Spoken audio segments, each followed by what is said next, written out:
We have discussed dryer outlets and adapters briefly in a previous edition of AC Works Wisdom. We are going to dive deeper into just how useful a dryer outlet can be with the use of our adapters. Before we get started, let's go over the differences in dryer plugs and outlets. There are two different types that both use 30 amps. The first is NEMA 1030. This style is recognized to be the old style with 2 hot pins and 1 neutral. The second style, NEMA 1430, is recognized as the new style. 1430 has 2 hot pins, 1 neutral, and 1 ground, making it the safer option. As we discussed in our previous episode, we offer a solution to adapt old to new and vice versa. We also offer a solution for those who use the gas hose dryer. But this edition is to examine what else can be done with a dryer outlet.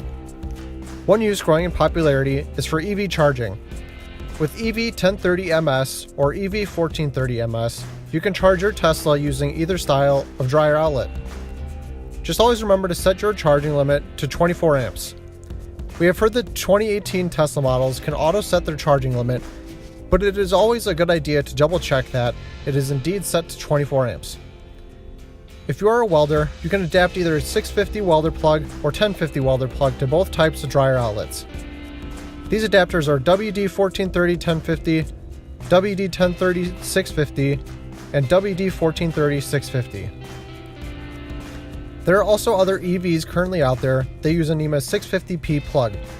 WD-1030-650 and WD-1430-650 will work perfectly for them. As you can see, a dryer outlet can be very versatile with the use of AC Works brand adapters.